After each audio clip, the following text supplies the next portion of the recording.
Hello everyone, myself Harshit Nadana. I'm here to present my research work titled Low Cost Watch Service for Marine Fishermen. Its development and performance evaluation. As you can see from the screen, my team members are myself and Charita Nagamanda, and my project guide is Seturaman Enrao, and my mentors are Sai Shibu and Arjun. So let us start with the presentation with the introduction. I just want to give a brief intro what actually my research is all about. Coming to the first bullet point, like transition in radio technologies. In the early 19th century, to communicate from one place to another place, they used actually it was still the first stage of radio technologies. They used Morse code for the communication. So most of the radio transmitters in the early 19th century were called as spark transfer signals. They uses electrical signals to transmit the message with the help of Morse code.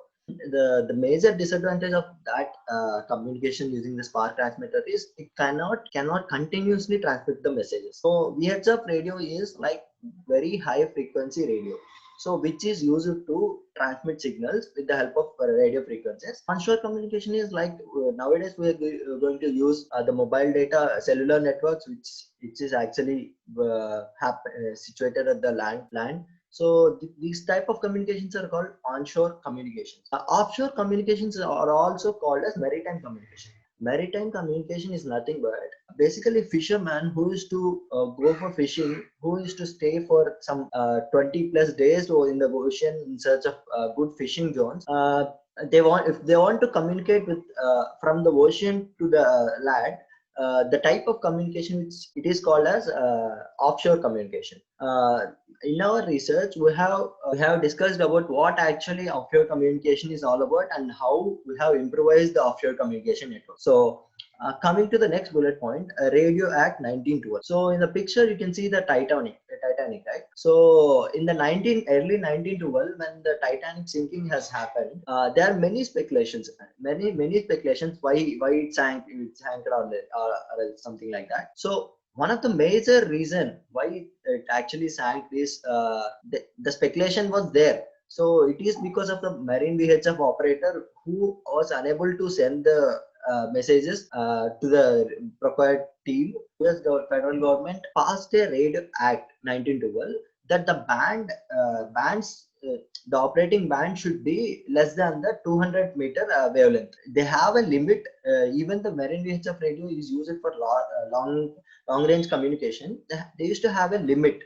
What that limit is, band should be less than 200 meters wavelength. Okay, that is there. If a cellular operator like Jio or Airtel used to keep a base station at seashore level, but the average revenue they get from the each user who are using the offshore communication is much less. So there are two technical terms they consider. What actually the technical terms is like capex and opex. Actually, if capital expenses, capex is all about the capital expenses and opex is like operating expenses.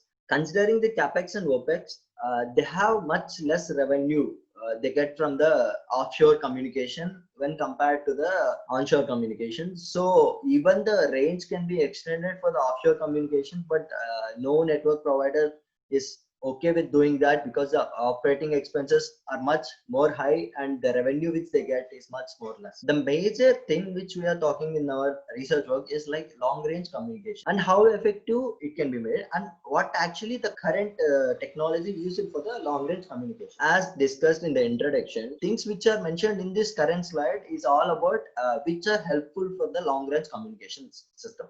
So firstly, the current systems used by the marine fishermen to send messages from offshore to onshore, which is long range communication.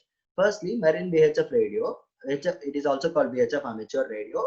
Marine VHF radio uses the radio frequency spectrum for exchange of non-commercial exchange of messages. So basically, it is highly used for emergency broadcast and experimentation purposes. And the second thing which they are using to communicate to the land is like satellite phone. So in the figure you can see the amateur radio. Coming to the next slide. Okay, what actually the research work is all about? because there are certain disadvantages using the VHF amateur radio. Marine VHF radios, which are operating at radio frequencies, uh, are affected due to weather changes and terrain conditions. And marine VHF radio always require a power source for its functioning. So, and third thing, it is not at all user friendly. When coming to the cost, the marine VHF radio has not at all cost effective. So these are the disadvantages of current system. The main objective was to improvise the maritime communication system. So to provide cost effective mode, because as marine VHF radio is not at all cost effective, so we want to provide cost effective mode of full duplex communication. And the point I forgot to mention, in the marine VHF radio uses simplex type of communication. It's like one-way communication to communicate with the users on the land or whatever, to the next boat or something like that. So our main goal is to like provide cost effective mode of full duplex communication for the marine fishermen, which can overcome the disadvantages of the current system which was there, with the help of VoIP technology. What VoIP technology through the existing oceanite backhaul network. So there are two technical terms which are discussed in this slide. One is VoIP technology, what actually the VoIP technology is all about, and what actually the existing oceanite backhaul network is all about. I want to discuss in the further slides. Okay. Okay. Firstly, I want to discuss brief about what actually oceanite is all about. So our college, Amrita University, have developed a low-cost communication system which can provide the connectivity from the offshore to onshore, which can provide communication up to 60 plus kilometers, whereas the cellular communication networks is up to like 20 nautical miles. That's it. This paper we have considered for the literature survey, that is all about mobile infrastructure of coastal regions, offshore communications and networks. This is the architecture, maybe the architecture which we are talking about in the paper. So what actually is the proposed system? So what actually a Raspberry Pi, as I told, there was an oceanic backhaul network which are actually existing. So a Raspberry Pi configured as a VoIP server, which can be controlled through a network. As you can see the architecture here. The base station has the connectivity, like a data center at the base station. When you are going to keep the Raspberry Pi at the base station, it can provide the connectivity to further more long distances. So I just want to tell what actually is a VoIP. VoIP. VoIP is nothing but voice over internet protocol. Actually, IP phone uses VoIP technology to make the calls processed, also called as IP telephony, and system requires IPPBX for its function. Okay. Okay. For every networking technology, there need to be have a particular protocol for its functioning. The voice can be transmitted through IP networks, IP addresses. So VoIP call uses the support of session initiation protocol. It is basically an application level protocol which is responsible for establishment, modification, and termination of multimedia sessions. This was like a differentiation between cellular network provider and oceanite network provider. In the left side of the figure, left slide, you can see service provider base station, and the right side oceanite base station. So as I told, the oceanite base stations are deployed at the shore. And different places, like there are two, like A point and B point, similar to cellular network providers. And this oceanite have a data center. One oceanite base station can able to communicate with the you can see yellow color dots, which is nothing but the ocean network. I can observe the green color is shore network, and what are the VoIP clients and something like that. This is actually the network diagram. Over here at the data center, you can place your VoIP server which will develop. And with the help of oceanite base stations, actually I told there is a communication between the offshore and onshore as well. So so there is the one in the green dots indicates the shore network. The people on the shore can communicate, can use the base station, as well as people on the ocean can use as the communication as well. There are three different types of VoIP clients which are available, to which which have the access of VoIP server developed. So now the main challenge was like performance evaluation of that VoIP server. Okay, about the evaluation of VoIP server, we have considered two main aspects, like call latency offered by server, and the second thing is CPU load on the VoIP server. What actually the CPU load on the VoIP server, as these two are interdependent. Okay, for the CPU load on the VoIP, to calculate the CPU load on the VoIP server, we have considered this architecture. Like we have taken a Wi-Fi router, and whatever the VoIP server which was developed, we have connected that VoIP server to the Wi-Fi router, and there are multiple devices which has the user data in the VoIP server connected to that same Wi-Fi network, and we have made the calls using the VoIP server. This whole process is recorded in with the help of a Python script. Actually, this is how we can see the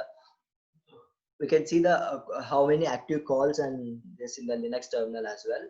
So this left side of that is we have used an inbuilt Android SIP client and made the calls with that. And coming to the next slide, we have taken like this stage 0 to stage 1 was in and around like we have conducted it in and around like 60 to 70 minutes, like 2.5 hours or something like that. And the Python code, the data was read through the SQL data. It recorded at particular time lapse what particular time lapse, what is the RAM utilization, CPU utilization, and CPU frequency of the VoIP server. The very first stage in the sense where the sessions are handling were two calls, like four users are communicating, two parallel sessions are happening at that time. 38.5% of the peak was there. Out of 100%, 38.5% was like, if it is normal, it is 0%. In the stage 1, as two calls are initiated, the CPU peak rises to 38.5%. We have actually used Asterisk as an open source platform where they have given a performance ranges, like if it is the latency range is like 0 to 30,000 microsecond, the performance is exceptional, and something like that, which you can read from the table as well. We have performed the latency evaluation just like we did the CPU load evaluation using a tool. And the latency ranges we can in the VoIP we have recorded the call, and we have observed the dropouts with the latency calculated. So I want to conclude over here, like the performance evaluation of the VoIP server was done. The CPU load is not that much